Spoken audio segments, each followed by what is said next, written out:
caríssimos alunos, estamos aqui para a nossa primeira videoaula do curso técnico em automação industrial. A nossa disciplina é redes e protocolos industriais. Bom, nessa disciplina de redes e protocolos industriais, temos por objetivo discutir e apresentar os princípios elementares e conceitos que envolvem as redes industriais dentro dos princípios da automação industrial. Falaremos um pouquinho sobre as redes industriais, as redes de computadores e sim também voltando para as redes industriais por conta do princípio da automação industrial. Eu sou o Anselmo Paulo, sou professor graduado em Ciências da Computação com especialização em Educação à Distância. Professor de Informática pela Secretaria Estadual de Educação e também pelos programas aqui do MEDIUTEC, do Instituto Federal de Educação do Piauí.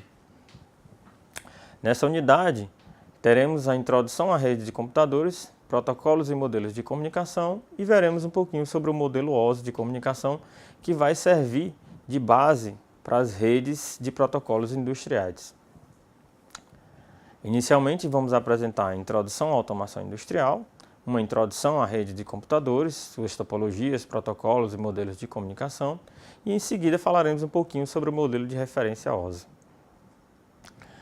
As redes de computadores constituem-se de um conjunto de dois ou mais computadores interligados com o objetivo de compartilhar recursos e trocas de informações.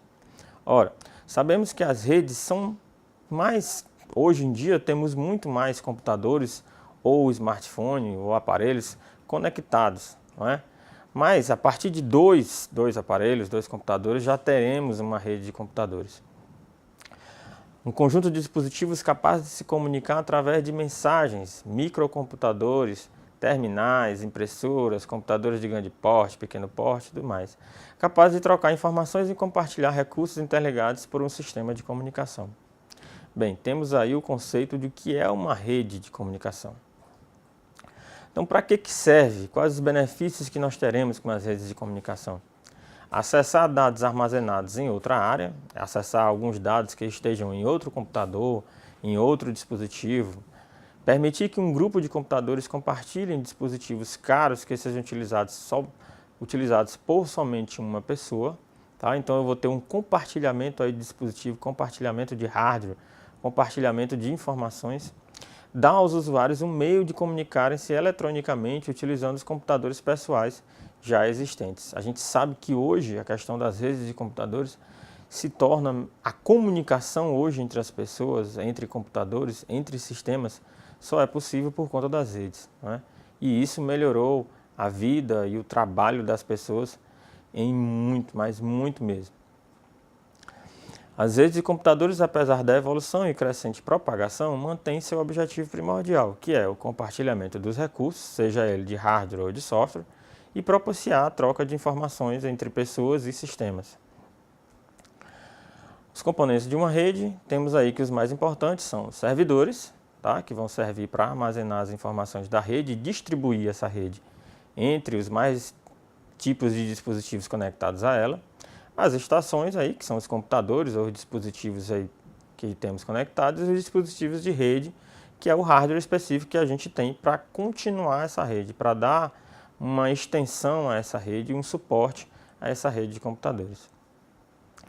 Com relação à sua classificação, temos aí que ela pode ser classificada quanto à sua extensão geográfica, quanto à sua hierarquia e quanto à sua topologia.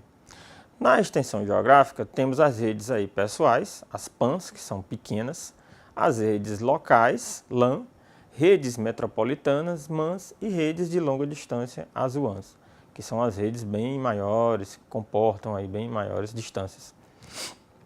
Com relação à hierarquia, podemos dizer que temos a rede ponto a ponto e as redes do tipo cliente-servidor. Na topologia, temos barramento, anel e estrela. Uma LAN, por exemplo, é uma interconexão de computadores localizada em uma distância pequena, tipo uma sala ou um prédio. Extensão típica temos até 200 metros. As tecnologias principais que uma LAN pode utilizar são a Ethernet, o Token, o Ring, ArcNet e o FDDI. Uma CAN, que é uma Campus Area Network, é uma área já um pouco maior, uma interconexão de computadores situados em prédios diferentes, em um mesmo campus ou unidade fabril. Tipo, a gente tem aqui o instituto e o instituto tem uma CAN dentro daquele instituto. Tá? Eu tenho uma rede compartilhada dentro de uma área maior. Extensão típica aí temos até 5 km para fazer aí uma CAN. Uma MAN já é uma área maior, uma área metropolitana, como se agrupasse, eu posso colocar dentro de um bairro, por exemplo, ou até mesmo uma cidade, dependendo do tamanho da extensão da cidade. A interconexão de computadores em locais diferentes da mesma cidade, ou pode ser a rede telefônica pública ou linha dedicada. Uma UMAN, tá? Já é um Wide World Network, é uma rede de longa distância com interconexão de computadores localizados em diferentes prédios, em cidades distantes, em qualquer ponto do mundo. Então eu posso ter uma rede dessa localizada aqui em Teresina, outra em Parnaíba, outra em São Luís, outra em Fortaleza, dentro da mesma rede. Usa a rede telefônica, antenas parabólicas, satélites e tudo mais. Sua extensão abrange maior do que 50 km. Com relação aos demais classificações quanto à extensão geográfica e o advento de novas tecnologias, surgiu a tecnologia do wireless, a nossa rede sem fio. E com relação a ela, nós temos aí a WPAN, tá? Que é uma rede sem fio de área pessoal, você compartilha como se você estivesse roteando aqui o seu celular, tá? Uma WAN, tá? Que é uma rede sem fio de área local, então eu já tenho um Wi-Fi dentro de uma sala ou alguma coisa maior, um prédio. Uma WMAN, uma rede sem fio de área metropolitana, então eu já tenho uma área bem maior abrangente, e uma WWAN, que é uma rede sem fio de uma área bastante extensa. Quanto à classificação das redes, quanto à sua hierarquia, nós temos que refere-se ao modo como os computadores estão dispostos dentro de uma rede e se comunicam. Entre os principais tipos de classificação, nós temos a rede ponto a ponto, a rede de difusão. Na rede ponto a ponto, são de diversas linhas de comunicação associadas a um par de estação de cada vez. Por exemplo, aí, a comunicação entre estações não adjacentes, que é feita por estação intermediária, política conhecida como Store and Forward ou comutação de pacotes. A maior parte dessas redes de longa distância é do tipo ponto a ponto. As redes ponto a ponto podem ser concebidas segundo diferentes topologias. Tá? A primeira delas, as redes locais de ponto a ponto, são caracterizadas normalmente por uma topologia simétrica. No caso das redes de longa distância, temos topologias assimétricas. Topologia das redes de comunicação. Com relação às suas topologias, a rede ponto a ponto, de redes ponto a ponto, dizemos que a gente tem topologias do tipo estrela, anel, árvore, malha regular, malha irregular. Aqui nós temos exemplos das topologias como foram citadas. As topologias de redes de comunicação do tipo de difusão são compostas por uma única linha de comunicação compartilhada por todas as estações.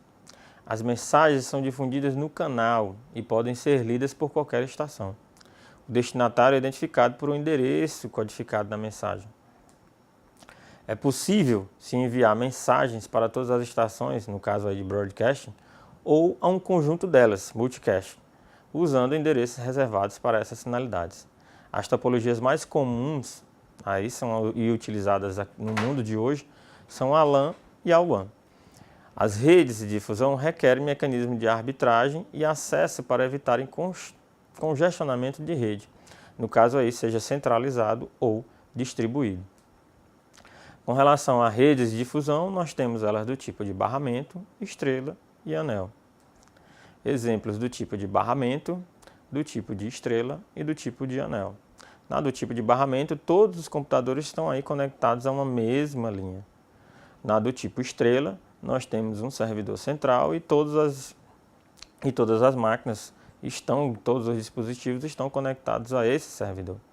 E na rede do tipo anel, nós também temos uma única linha conectando todos os dispositivos, mas em um formato de anel. Bom, começaremos agora a falar sobre os protocolos de comunicação. Protocolos são regras de como o processo de comunicação deve ocorrer para viabilizar de forma organizada a comunicação entre diferentes computadores de uma rede. Esses protocolos definem os tipos de cabos de ligação, comprimento dos cabos, tipos de conectores, métodos de acesso ao meio, tamanho dos pacotes de informação, o encaminhamento, a detecção e correção de erros, retransmissões, compatibilidade entre os sistemas, dentre outras tarefas. Existem diversos protocolos, cada um deles mais ou menos adequado, dependendo das características da rede de comunicação. Esses vários protocolos trabalham em conjunto. Esse trabalho de interação entre diferentes tipos de protocolos é conhecido como uma pilha de protocolos. No caso aí o TCP/IP e o IPX/SPX. Os dados são divididos em pequenos pedaços chamados de pacotes para facilitar essa manipulação.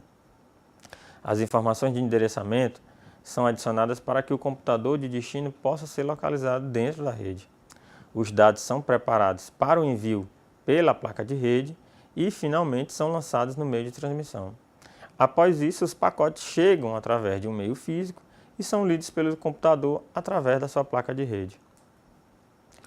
As informações de endereçamento são removidas dos pacotes, que são remanejados e reunidos. Os pacotes são já reunidos na forma de dados originais, são enviados para a aplicação que sejam executada nesse computador. Os protocolos baseiam-se nas camadas do modelo OSI, sendo que a camada na qual o protocolo trabalha descreve a sua função. Bom, visto tudo isso, começaremos a falar sobre o modelo do tipo OSI. Por que o modelo do tipo OSI? Porque é o modelo mais usado em redes aí de protocolos industriais. A crescente demanda por interconexão de computadores através de redes de comunicação resultou em uma necessidade que foi se tornando indispensável à medida que os desenvolvimentos nesse domínio foram se acentuando, no caso aí a padronização das redes de comunicação. Assim, iniciou-se uma reunião dos esforços na ISO, tá? A Internet Standard Organization, visando a definição de uma proposta de arquitetura normalizada para as redes de comunicação. Essa proposta, definida pela ISO, foi denominada de Modelo de Referência de Interconexão de Sistemas Abertos, ou RM-OSI, Modelo de Referência OSI. Esse modelo de referência OSI é dividido em 7 camadas funcionais, onde temos aí a camada física, a camada de enlace, a camada de rede, de transporte, sessão, apresentação e aplicação. Na camada física, compreende as especificações de hardware, no caso aí eletrônicos, mecânicos, elétricos e tudo mais. Então é aquela parte bem básica, parte material. A camada de enlace é responsável pelo acesso lógico ao meio físico, vai fazer a comunicação aí. A camada de rede controla o tráfego e o roteamento dos dados na rede, evita aí o congestionamento de dados, vai fazer o controle do tráfego aí das informações dentro dessa rede. Na camada de transporte, controla a transferência dos dados e a transmissão, o que vai depender do protocolo aí, do tipo de protocolo utilizado. Na camada de seção, temos mecanismos que permitem estruturar os circuitos oferecidos pelo nível de transporte. A de apresentação transfere informações de um software de aplicação para o sistema operacional. E a camada de aplicação, representada pelo usuário final, oferece aos processos de aplicação os meios para que eles utilizem os recursos do OSI. Bom, temos aqui também os meios de transmissão. Para falar sobre os meios de transmissão, temos que especificar cada um desses tipos de meios de transmissão. O primeiro deles, um dos mais antigos, temos aí os cabos coaxial. Boas características elétricas, resistências terminais, conectores BCN fáceis de abrir. Temos aqui também o cabo de pá trançado, usado com hubs e switches. Atualmente é a solução mais utilizada para fábrica, no caso para piso. Tá? A gente pode passar esses cabos através dos pisos por baixo, por conta da sua flexibilidade. É um tipo UTP, tá? E CAT5. A fibra ótica, tá? Uma revolução um pouco mais atual, é ótima para evitar perfurações eletromagnéticas. dificuldade nela é realizar a topologia em barramento, tá? Mais usada em topologias ponto a ponto, do tipo anel, estrela e árvore, e a emulação de bus com hub ou switch. O único defeito da fibra ótica, que a gente já sabe também, é porque ela não é dobrável, tá? Bom, chegamos ao final dessa primeira aula, onde nesta unidade você teve uma breve oportunidade de conhecer e aprender os conceitos básicos do que são as redes de computadores do modelo OSI, tá? Revise os conteúdos para a sua fixação e bons estudos.